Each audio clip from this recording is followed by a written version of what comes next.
Hi everyone, and welcome to this tutorial where I'm going to draw from a print. This is a free download from Pixabay by the digital artist. Thank you for this. And this is what I'm going to use to get started drawing. And for my Patreon page I have printed out this perspective lines. And here you can see your disappearing point. Now this is very helpful to get you started on your drawing. And I will demonstrate here that from that disappearing point you can see all these perspective lines that will guide you to get your setup correct. And this is the left disappearing point. The right one is way off the viewing field. And otherwise you can just measure out everything from that print on Patreon. And what you also should notice that the vertical lines are not all straight. So they go to a third disappearing point that is also way off our drawing sheet. Now I've made some pre-studies. This one was done in pastel pencil and it was done on grey Canson pastel paper. So you can go, other way around. You can go always with this. This is what I want to do in this tutorial, and this is a charcoal drawing with a little bit of pan pastel. So that's very nice too. And this is a watercolor drawing I did. And this is a very friendly way of looking at this inspirational image, if you want. So you can check that out. All those perspective lines to help you. And for this demonstration I made a sketch with a Staedtler pigment liner, very fine one, 005, and the disappearing lines and all the perspective lines I left out because they're obvious. You should see them and keep them in the back of your head, of course. And what I want to do, also notice that the second disappearing point is way off the field. But there's only one line. That's for the right corner of the building. And in this demonstration I will be using a little bit of pan pastel. You can add color if you want, of course, and charcoal. And I want to talk to you about the value, the tones of grey that we are going to use. So sit back, watch and enjoy. You can do everything in charcoal, but with any medium you want, of course. Because I am a lazy artist, I will put in the parts of the sky with the pan pastel. This saves me a lot of time. And also the pan pastel is very smooth and gives a cloudy effect instantly.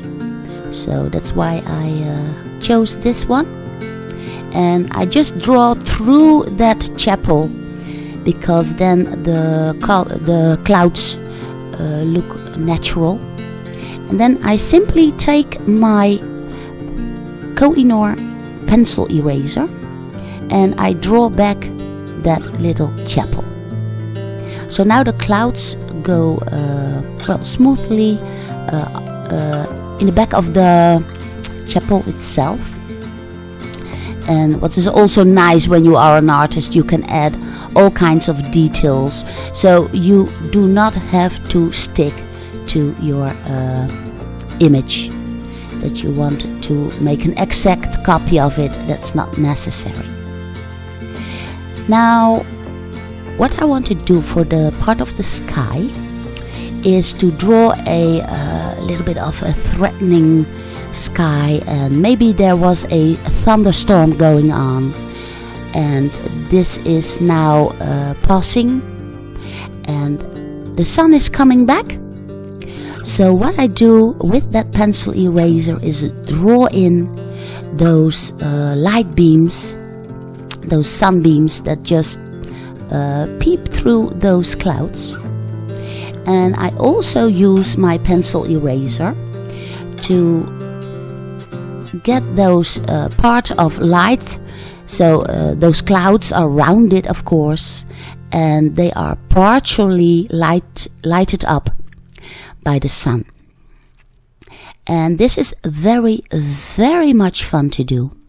You can go completely wild with it and draw in all kinds of clouds. And here on top I will make them a little bit darker. And often the sky way above is a little bit darker than as you go towards the horizon. But I do draw in some other dark clouds, of course, and as you can see also here I draw in a little perspective. So the clouds near to the horizon will become tinier and tinier.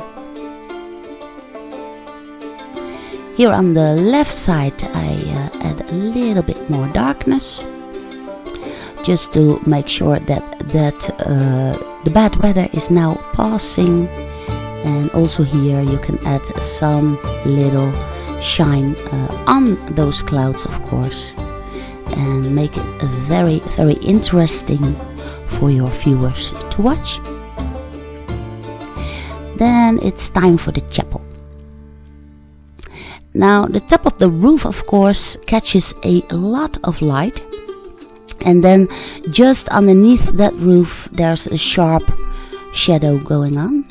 And you can see here the little windows and the top of the chimney there. And what you will also notice when you look at the reference image, that this is a very old little chapel, and I just love it. And those are those kinds of stones that they used to build that chapel, those natural stones. So I just make a squiggly underground. I just go zigzaggy all the way, and in that way I will have a little bit of structure that will always shine through.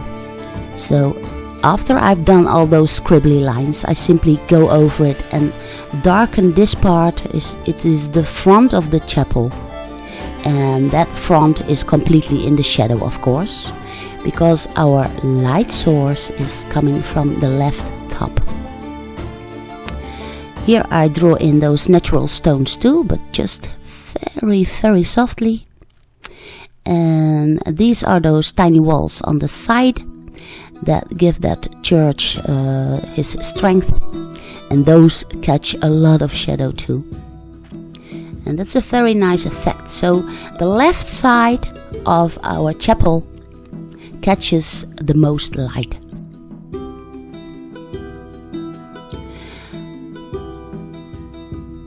Here the windows should be darker too, so I've darkened them in. And here is the little stair steps, also with natural stones, and I thought that was very nice, so I kept that in the drawing. So I've made use of my reference photo, just the parts that are interesting to me. So I draw only the things that I want, and I've added the light beams, and I will edit some birds and stuff. And of course you can draw in the front all the way you want. You can make it all rock, or make more grass or less grass. But I thought those thick boulders are very nice indeed, so I've kept those. And the front of those boulders also catch a lot of shadow. Now here and there I switch again to the pan pastel knife, and you can also use that on your charcoal, of course. no problem at all. That works very nicely together. And what I thought also was very nice is to add some grasses that are in front of the sky itself. So partially those grasses take away the view a little bit from that church. And in the front you want to go in even darker. Now for the front it is very much fun to add in extra detail, as I'm doing here. The grasses that are way here on front, I will just add some little tiny grass flowers. And well, also here you can go totally bizarre with all kinds of detail you want to draw in. So maybe you want to draw in there a little cat or a bird or something. You can just put that in. Those stair steps I used too, and those are also partially overtaken by the grasses. And now that I've put in the front with all those grasses, I can instantly see that the church, the little chapel, will need more darkness. And that is what I mean with checking your values. If I was to left the chapel too light, then it will not get all that attention that I want it to have. So I've darkened the front of the chapel up, and I will also do that here for the grass. And I make sure that then I go back in there with the pencil eraser to lighten up here and there. And here I go back in with the charcoal pencil and the pencil eraser to add more detail in the front of our drawing. This is the border, the edge of what is land and what is sea. And the part of the sea or big lake, something is there, I will just keep it all white, because that catches a lot of light and the water reflects the light. So just leave that in all white.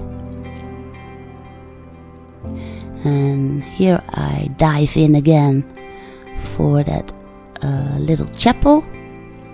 And this is what I was saying about the artist being well, free to do whatever he or she wants. I'm drawing in a flock of birds that are flying away or flying towards us, and just make some squiggly lines with the charcoal pencil and then put on some light on those birds here and there. And I will put those light beams, those sun beams, just through those birds too. And that will make it look very lively. I just love to do that. I just use my imagination and just put something in. And what's also a very great tip is to use the ruler here and there for those light beams. And that will make them more convincing and really, really straight. So you can use that too. Here I add in a little bit more light. And well, it's just watching every time at your drawing and then thinking, okay, what can be a little bit darker, what can be a little bit lighter, and then creating a very, very exciting drawing for yourself and for your viewers to watch, of course.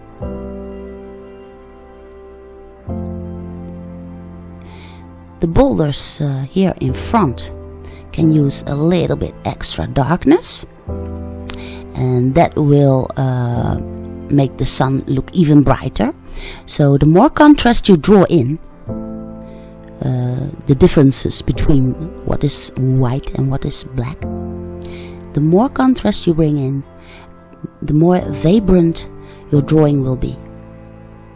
And by doing this, the chapel seems to be like shiny, and that's just what I wanted to try out. Well, I hope you enjoyed this tutorial and that you will give it a big thumbs up, of course, and that you will start drawing this one in whatever medium you want. Make sure to check out my Patreon page should you want to get those prints or see real-time recordings of my tutorials. Don't forget to subscribe, and I will see you again next Friday.